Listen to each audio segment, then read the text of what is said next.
결과적으로 정치 공작이 될 수밖에 없는 공수처의 윤석열 이권은 무조건 자충수가 됩니다.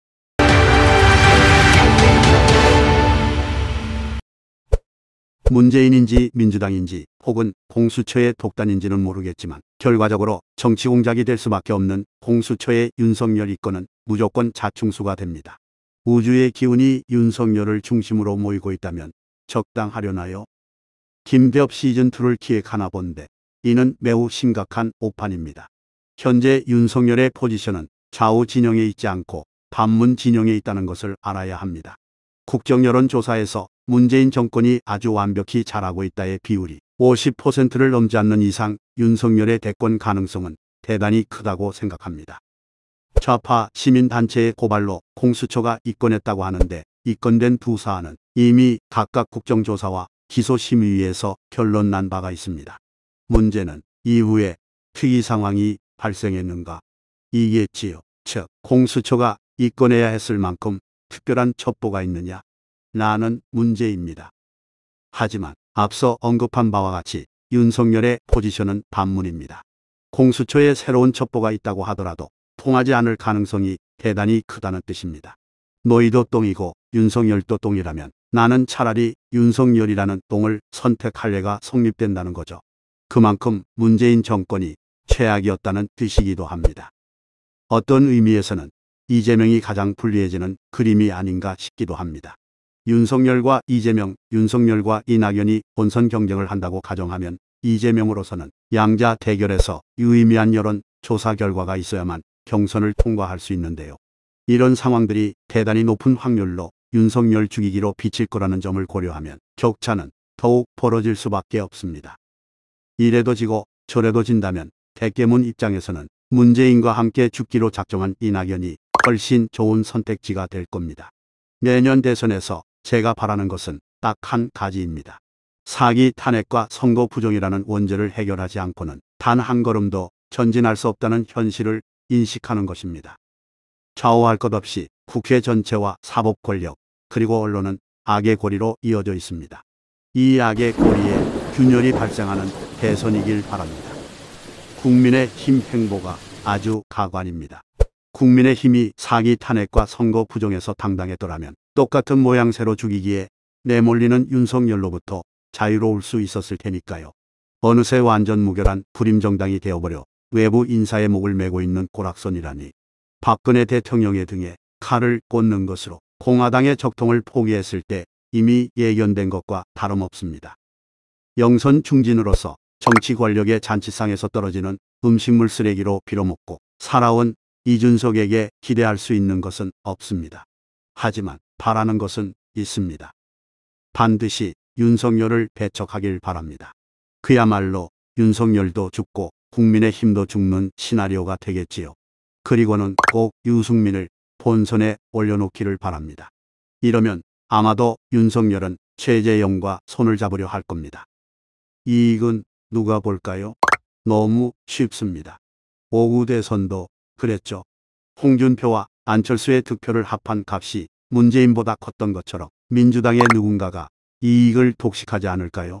이준석의 국민의힘이 고의로 이런 판을 기획해도 전혀 이상할 것이 없습니다. 그간 보여준 정체성과 정확히 일치하는 거니까요.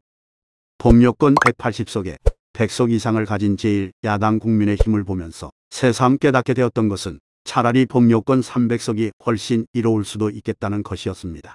국정의 책임이 정부 여당에만 있을 것이며 어떤 핑계로도 남 탓하지 못하는 구조가 되었을 테니까요. 극히 위험할 수도 있다지만 어떤 충격으로도 각성하지 못하는 국민성을 고려하면 외줄 타기를 하더라도 위험을 감수할 수밖에 없는 상황은 당연한 겁니다. 우리 국민은 이미 숱하게 많은 위험에 노출됐고 또 노출되어 있는데도 국민의힘은 무엇을 했나요? 아무것도 하지 않았습니다. 차라리 입이라도 닫고 있으면 무능해서 끝났을 텐데 끝없이 박근혜 대통령을 이슈화하고 선거 부정을 경멸해왔습니다. 즉 민주당과 문재인 정권의 문지기로서 이는 무능이 아닌 반역이므로 악행입니다. 중공을 기준으로 볼까요? 문재인, 민주당, 국민의힘, 윤석열이 다를 게 있나요? 이들이 국가와 국민의 생존을 위한 당연한 선택인 미국을 중공보다 우선했던 적이 있던가요? 여기에 사기 탄핵과 선거 부정을 더하면 이들의 공통점은 더욱 선명해집니다. 그래서 다음 대선은 누가 되어도 상관없다는 게 제 생각입니다. 삭수가 노랗다라는 말이 있습니다. 좌파를 척결하여 좌파의 씨를 말려버린다. 이런 것까진 기대하지 않습니다만 최소한 사회 좌경화를 차단하기 위한 보수주의 회복에 대한 노력은 보여야 하지 않을까요? 아주 싹수가 노랗습니다. 죽을 수 있다고 아무리 경고해도 강 건너 불구경하듯 하는 국민성이라면 어쩔 수 없습니다. 내가 죽을 위기에 처해보거나 사랑하는 누군가가 죽어야만 비로소 체감하게 되겠지요. 그렇다면 오히려 극한의 위기를 통해 반전의 기회를 찾아보는 수밖에는 없는 겁니다. 생각해보니 이준석에게 바라는 것이 한 가지 더 있습니다. 대중영합주의라고 하죠. 포퓰리즘 말입니다. 민주당보다 더 통 크게 돈 부리자고 하세요. 국민의힘이 퀴어 축제를 주도해보는 건 어떤가요? 이준석이라면 웃기게도 반팸이라는 이미지가 있는데 이참에 문재인이 아닌 내가 진정한 페미니스트다라고 선언해보는 건 어떤가요? 국민의힘은 어떤 기준으로도 보수 정당이 아닙니다. 이젠 정체를 드러내길 바랍니다. 그래서 유권자들이 혼란을 겪지 않도록 해주길 바랍니다. 저의 판단이 과하지 않다고 생각합니다. 여러분들도 한 번쯤은 생각해 보시기 바랍니다.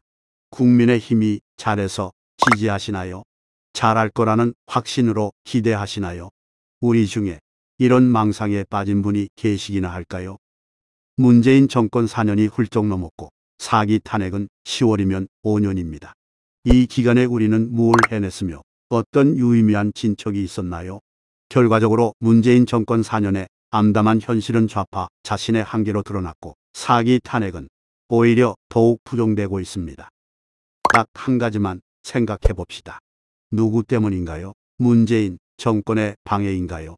지분으로 따지면 백중원은 되려나요? 나머지 90원은 모조리 국민의힘에서 비롯된 현실입니다. 선거철만 되면 범죄 집단인 국민의힘을 이슈로 코인을 회수하는 유튜버들과 자칭 보수 지식인들 때문이죠. 어떤 안을 대신할 만한 안을 대안이라고 부릅니다. 최악보다 그나마 나은 악을 차악이라고 부릅니다. 국민의힘이 대신할 만한 안이 되나요? 최악보다 그나마 나은 악이 국민의힘인가요? 이 무슨 말도 안 되는 자기 합리화일까요?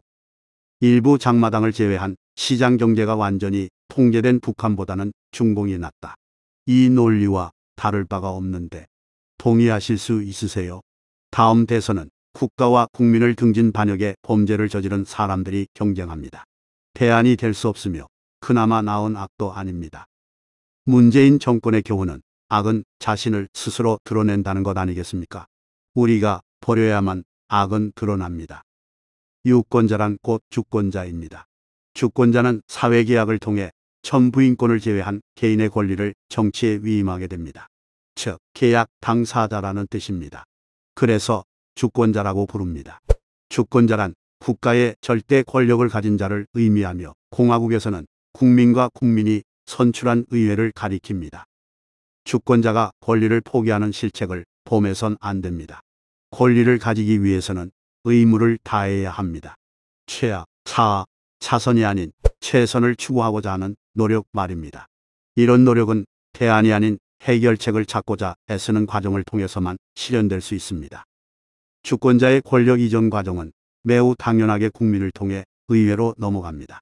즉, 국민이 투표를 통해 선택한 정치인만이 의회에서 국민이 위임한 주권을 행사할 수 있다는 뜻입니다.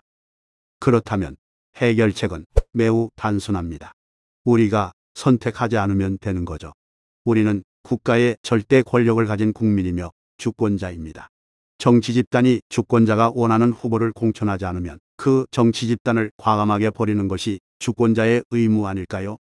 국민의힘은 정치적 이익을 위해 문재인 정권의 최소 침묵, 대체로 동조하며 국가와 국민을 낭떠러지로 몰았습니다. 사기 탄핵의 기획과 선거 부정의 공모까지 더하면 더는 물러날 곳이 없게 된 비통한 오늘의 현실이 국민의힘에서 비롯되었다는 것을 이제는 제발 좀 깨달았으면 좋겠습니다. 벼랑 끝에서 운치와 낭만을 기대하면 죽는 겁니다.